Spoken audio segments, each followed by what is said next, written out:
What's the most reliable car in the world? A lot of folks will tell you it's a Toyota, most likely a Hilux or a Fortuner by extension. But is it really indestructible? Well, that's what we're here to find out. Welcome to Half Price Heroes. This time we're taking a deep dive into the first generation Toyota Fortuner. You can get a used one of these for as little as 7 lakh rupees, but should you? Well, that's what we're here to find out. Before we begin though, make sure you subscribe to the channel and hit that bell notification icon to stay notified. The Fortuner was conceived under Toyota's International Multi-Purpose Vehicle or IMV project. The idea was to build rugged, low-cost vehicles based on ladder frame chassis for emerging markets. This project gave us the Innova MPV and in 2009 the Fortuner SUV based on the 7th Gen Hilux sold abroad. This first gen Fortuner was sold in India from 2009 to 2016 and was available with 4-wheel drive, giving it proper off-roading cred. In India, the Fortuner only ever came with one engine, a 3-liter turbo diesel with 168 bhp and 343 Nm of torque. Pretty respectable figures for even today's times, and it does feel like it. In the city it's more than adequate. It has a decent amount of grunt, quite a lot of pep, and on the highway it'll happily cruise at 120 for as long as you need it to. Most of the Fortuners that you see on the road, you know, those white ones with the dark tints and the fancy number plates, most of them are 4x2s. But not this one. This is a proper 4x4, and I think this is really the one to get. Because if you're planning on using it as a urban runabout, then any of the other monocoque platform SUVs will do a lot better than this. But if you want to use it as a proper off-roader with occasional family use, the Fortuner is really the one to get.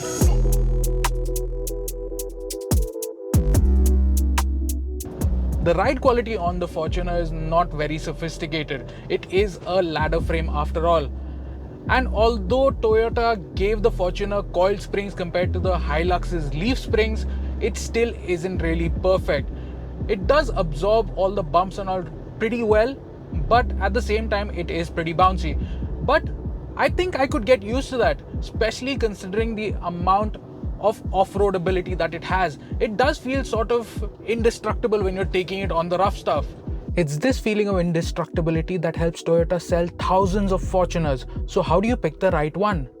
Thankfully, the Fortuner didn't have a bunch of different trim levels to choose from, but there are still a few things to keep in mind.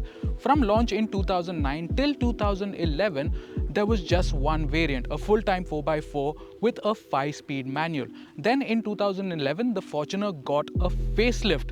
It received a few minor revisions to the exterior, to the interior, but most importantly, it got a 4x2 variant with a 5-speed manual or a 4-speed automatic. In 2013, this 4-speed automatic was upgraded to a 5-speed unit.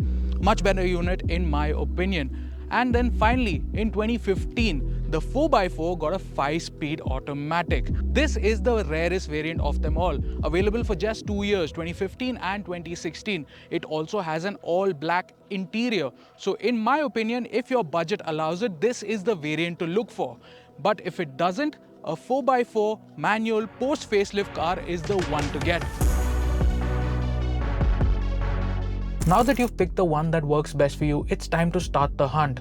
There are plenty of Fortuners on the market, however 4x4s are rare. Used car dealers tend to have plenty of Fortuners in stock, but look out for odometer rollback. Through Toyota's You Trust program, you may find certified options with warranties. As always though, the real bargains are to be found through private owners. So once you've found the car that you want, what do you need to inspect on a Fortuner? Well, on the outside, there isn't a whole lot. Do all your usual checks for accidents and for rust, but also check if the car has been off-road. The bumpers, the front and rear bumpers, if they show scrapes and dents on the underside of the bumper, that means the car has been off-road. The side steps are another indicator. If it is dented, if it is scratched up, then the car has probably been off-road in the hands of someone who's not particularly careful. So watch out for that. Another note on the exterior color. The post-facelift 2011 onwards cars got a color called white pearl mica. It's essentially a metallic white. The problem with this color, it is notoriously hard to match colors when you paint it. A panel which has been repainted will easily show up when you look at it from different angles. Also, if the job hasn't been done properly, the panel will slowly start turning yellow, which will look really horrible, so watch out for that. The interior of the Fortuner was pretty utilitarian back in 2009 and even more so today. There are a few features but not a whole lot. You get automatic climate control, a pretty old school touchscreen audio system, you also get a powered driver's seat. But in the context of a used car, that means there's not much to go wrong. Check the seats, the front seats, the rails in particular have a rattling issue, but it's an easy fix. Also check that all the switches and buttons work as they should. It shouldn't take you too long to do that. Also check that the odometer mileage correlates with the wear and tear on the cabin. A lot of people use the Fortuner as a chauffeur-driven vehicle, which I think has more to do with its image than its actual rear seat comfort. The seat back here is pretty upright. Legroom is fine. It can be increased by pushing the seat back, but the floor is pretty high, so it's not really all that comfortable. If you're planning on using it as a family vehicle, then make sure your family checks it out too, especially if you have older parents who might struggle to get into this tall car. The third row of the Fortuner is best suited to small kids on even smaller journeys. The biggest problem, however, is when it's folded up, it goes up against the sides this way, it moves around, it squeaks and it hampers visibility. Thankfully, it's just a few bolts to take it out completely and leave it at home. Now it's time for the test drive. A quick spin around the block is not enough to properly assess the condition of a car like a Fortuner, for reasons I'll explain in a bit. Ask the seller if you can take it out on the highway for a proper test drive. The Fortuner feels pretty top heavy, especially at high speeds, and obviously being so tall there is a risk of rollover. To help with this, Toyota introduced vehicle stability control with the 2011 facelift. But with worn out suspension and worn out tires, that feeling of instability does feel pretty bad. So make sure that the car you're testing drives straight, it tracks straight, and especially during hard braking it doesn't wobble or move away from its line. Now speaking of the brakes, several owners complain that the Fortuner's brakes feel severely inadequate when you're braking really hard. To remedy this, in 2010, Toyota fitted the Fortuner with larger front discs and pads, and they even upgraded the 2009 cars on a case-to-case basis. With the facelift in 2011, they upgraded the brake booster, but even then the Fortuner's brakes even today aren't all that great. So do at least a couple of hard stops to make sure that everything is working just as it should. Also check that the engine in the Fortuner feels grunty. This is by no means a fast car, but it's still reasonably quick. And if the engine is feeling sluggish, then there may be some underlying issues which will need to be checked at a workshop. As always, it's highly recommended to bring the car to a trusted workshop for a pre-purchase inspection. Toyotas are reliable, but that doesn't mean they don't suffer from wear and tear. Here are a few things you need to check. The 3-liter diesel is very reliable, but there are a few small problems with the copper injector seats. If you see the engine is giving out white smoke when started up from cold, or you hear a distinctive rattle, then those copper injector seats may be worn. This can be quite a big issue if left unattended. Also, the injectors themselves need to be serviced every once in a while because they can get clogged up because of our dirty fuel. If you want to replace the injectors, they can cost up to 20,000 rupees for one injector. Also, open up the door, start the engine, rev it up, and look out for some black smoke pouring out from the exhaust.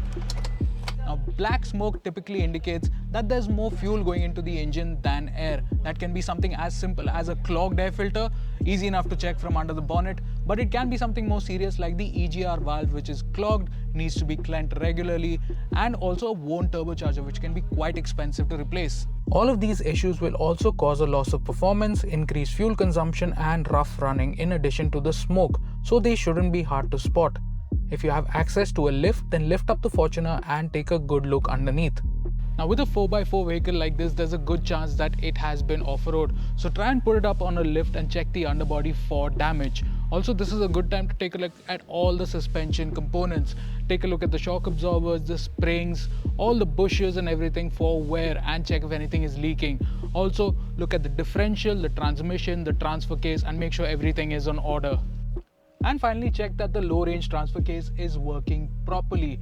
The Fortuner came with full-time 4-wheel drive, so there's no 2H mode. H is what you use on tarmac. Then there's HL, which again is 4-wheel drive, but it locks the center differential. Then there's neutral, which is of course neutral. And then there's LL, which is low range, with a locked differential.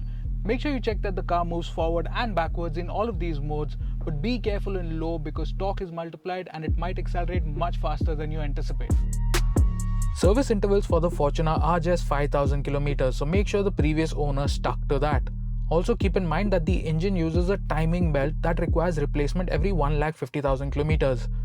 Being a Toyota, it's not uncommon to see high mileage examples with over 2 lakh kilometers, but as long as they are maintained, they can be very reliable. After you buy a Fortuner, it's always a good idea to get it fully serviced. To give you an idea what that might cost, here's a list of commonly replaced parts. And finally, mods. Now the Fortuner is a pretty great off-roader in stock form, but with a few choice mods it can become an absolute beast. Starting with the tires, the Fortuner runs 265/65 R17 tires, and there are plenty of options for all-terrain tires in that stock size. Good tires from the likes of Redestein, Yokohama and even Bridgestone can cost anywhere between 13,000 and 18,000 rupees. This car behind me is also running a 1.5-inch lift. A good quality suspension kit with shocks and springs from the likes of Ironman or Old Man Emu can cost between 1.25 and 1.35 lakhs. Also, it wouldn't be a bad idea to upgrade the infotainment system, and that can cost anywhere between 15 and 30,000. And finally, how much to pay. Early Fortuners with high mileage can cost as little as 7 lakhs. Later cars with 4x4 and an automatic can be advertised for as much as 15 lakhs. We've even seen some advertised for up to 18 lakhs. Toyotas do hold their value really well, but there are some bargains to be found. 10 to 12 lakhs seems like the sweet spot for a 4x4 with a manual or a 4x2 with an automatic. If you want a 4x4 with an automatic though, it'll cost at least 3 lakhs more than that. The Toyota Fortuner absolutely deserves its reputation for being a rugged, indestructible 4x4 which holds its value really well. But as with any car, a thorough inspection is required to avoid any potential pitfalls. If you found this guide useful, please do leave us a comment, leave us a thumbs up and share it with your friends. And as always, stay tuned for more videos just like this.